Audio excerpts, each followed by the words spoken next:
ভেবেছিলাম বিয়ে করার পর পুরো রাজরানী হয়ে থাকব। এখন দেখছি বিয়ের পর চাকরানিতে পরিণত হয়েছি আমি। তো hello everyone, welcome back to my new video. আবারও চলে আসলাম আরেকটা ভিডিও নিয়ে। তো ফার্স্টেই তোমাদের সাথে একটু ফান করলাম। প্রথমেই বলি সবাইকে ঈদ মোবারক, কারণ এটা হচ্ছে কালকের ভিডিও ছিল। আর আমি ঈদের দিন সকালবেলা উঠে যা যা করলাম সব কিছুই তোমাদেরকে আজকে শেয়ার করব। তো ঈদ মোবারক, গুড মর্নিং। আজকে আমি একদমই সকাল সকালে উঠেছিলাম। তারপরে আমি সকালে উঠেই যেটা করি, প্রথমে চা বানিয়ে নিই, কারণ চা ছাড়া আমার কোনো দিনই চলে না। মানে চা আমার দিনে 3-4টা খাইতে হয়, একদম চা পাগলি যারে বলে। তারপর আমি ফ্রিজটা অফ করে নিলাম। তো বুঝতেই পারছো আজকে ফ্রিজ ক্লিনিং একটা ভিডিও তোমাদের সাথে শেয়ার করব। আর এটা আমার ফার্স্ট টাইম করা, তো জানি না কি করব আর কেমনভাবে পারবো।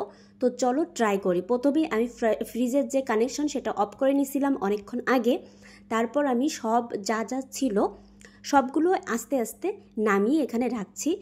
আর আমি পুরো ফ্রিজটা আজকে ক্লিন করব। অনেক দিন হয়ে গেছে ক্লিন করা হয় না। তো ভাবছি ঈদের দিন প্রথমেই আমি সুন্দর একটা কাজ দিয়ে শুরু করি। তো তারপর আমি চাটা শেষ করলাম। দেন আমি আবার সাউন্ড বক্সে গান দিয়ে দিলাম, কারণ গান শুনলে আমার কাজের স্পিডটা একদম দ্বিগুণ বেড়ে যায়, ঠিক আছে। তো তারপর আমি সব কিছু যত কিছু ছিল সবজি মাছ সব কিছু নামিয়ে রাখছি সাইডে।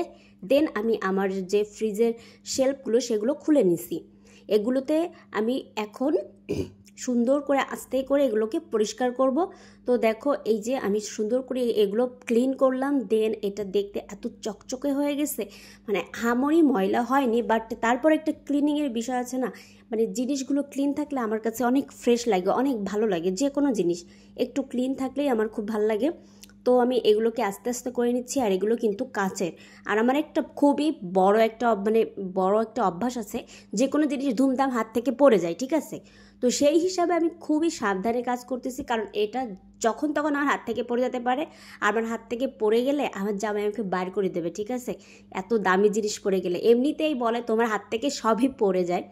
তো তারপর আমি খুবই সাবধানে আস্তে আস্তে ধীরে ধীরে এই কাজগুলো করতেছি, না হলে পড়ে গেলে আর এমনিতে যখন মানে লাগানো একদম পিছল হয়ে যাচ্ছে, পড়ে যাওয়ার সম্ভাবনা সব থেকে বেশি। তো আমি এরকম ধীরে ধীরে সবগুলো দেখো শেলফ পরিষ্কার করে নিলাম। আর এটা এত ক্লিন দেখাচ্ছিল, মানে এত ভালো লাগছিল। তারপর আমি এর থেকে যে জলটা আছে সেটাকে হালকা করে আমি মুছে ফেলতেছি। তো দেখো নিজেদের কাজ করা কিন্তু অনেক ভালো, নিজের কাজ নিজেই করা অনেক ভালো লাগে। আর নোংরা হিসেবে থাকা আমার একদম পছন্দ না, আমার একটু ক্লিন ভাল লাগে। দেখো চারি সাইড আমি সবসময় চেষ্টা করি যে একটু ক্লিন রাখার, ক্লিন থাকতে আমার খুব ভাল লাগে। তো তারপরে দেখো আমার উপরে যে ডিপ ফ্রিজটা ছিল সেটাই প্রচুর বরফ জমছে। সেটাকে আমি হালকা করে এই যে বরফগুলো ছাড়াই নিচ্ছিলাম, অনেক বরফ জমছে। এমনিতে অনেক ক্লিন ছিল, তারপরও ভাবলাম আর একটু ক্লিন করি। তো দেখো বরফগুলো হালকা মানে যেহেতু কানেকশান নাই, তাই আস্তে আস্তে করে করলে বরফগুলো সব ঝরে যাচ্ছে। এইভাবে ফ্রিজটা ক্লিন রাখলে দেখবা যে ফ্রিজের জিনিসগুলো অনেক সুন্দর দেখা যায়। তো তোমরা চেষ্টা করবে অবশ্যই মাসে একবার করে তো এইভাবে ক্লিন করার। তো আমি বরফগুলো খুব সুন্দর করে হালকা করে ছাড়াই নিচ্ছিলাম। আর এই বরফগুলো একদম পুরো ইয়ার মতন দেখা যাচ্ছে, মানে এই গোলা বানাই না ঠিক তেমন বরফগুলো। তো আমি ভাবছি কি এই যে বরফগুলো ছাড়াচ্ছি, এটা দিয়ে একটা সুন্দর জিনিস বানানো যাক। তো তোমাদের দেখাচ্ছি আমি কি বানাচ্ছি। তার আগে বলে রাখি, দেখো আমার মানে নিজেরই মনে হচ্ছে আমি অনেক মোটা হয়ে গেছি। মানে কি বলবো, আমি এই ভিডিও করার পরেই আমি বুঝতে পারছি যে আমি মোটা হয়ে গেছি।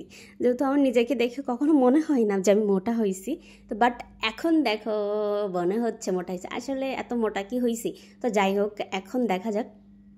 এই যে আমি 1 গামলা বরফ ভেঙে নিছি, এটা দিয়ে আমি এখন একটা গোলা বানানোর চেষ্টা করতেছি। তো দেখো কত সুন্দর হচ্ছে, একদম হাতের চাপে পুরো গোল হয়ে যাচ্ছে।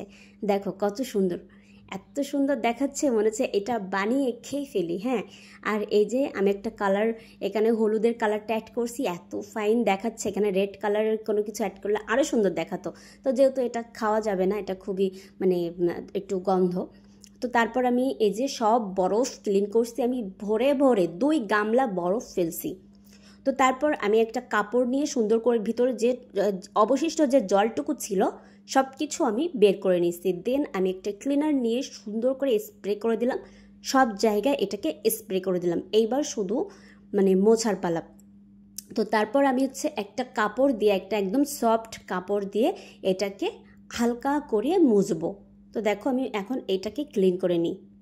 এই ভিডিওটা বানাতে গিয়ে আমি মাথায় যে এত জোরে একটা ঘা খাইছিলাম, কি বলবো। আমি বললাম না তোমাদের যে আমি কোনো কিছু একটা করবই, তো ওরকম কোনো কিছু একটা ফেলবো, না হলে আমি নিজে কোনো কিছু একটা আঘাত পাবো।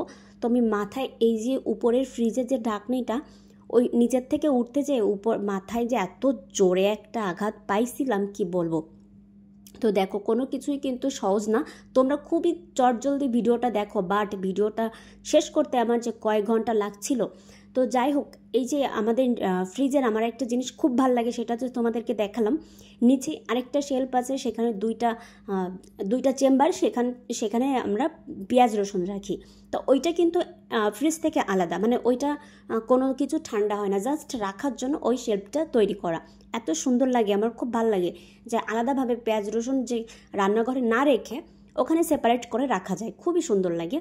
তো তারপর এই যে আমি নিচের এগুলো সুন্দর করে পরিষ্কার করে নিলাম। আর এই যে বলতে বলতেই আমার কাজ একেবারেই শেষ। তো দেখতেই পাচ্ছ কত সুন্দর চকচকা হয়ে গেছে। তো তারপর ভাবলাম সামনেটা একটু ক্লিন করে নিই, যেহেতু ফ্রিজের ভেতরটা আর আমাদের সামনেটা তো তোমরা জানো পুরো মিরর, মানে পুরো আয়না সেট করা। তো এটা ক্লিন আমাদের অল টাইম সবসময় করতেই হয়, মানে প্রতিদিন একবার ওটাকে ক্লিন করতেই, না হলে যখনই আমরা ধরি সেখানে একটু মানে হাতের হালকা একটা ছাপ লেগে যায়, ঠিক আছে। তো রেগুলার আমাদেরকে ওইটা করতে হয়। তো এবার ফাইনাল লুকটা তোমাদের সাথে চলো শেয়ার করে ফেলি।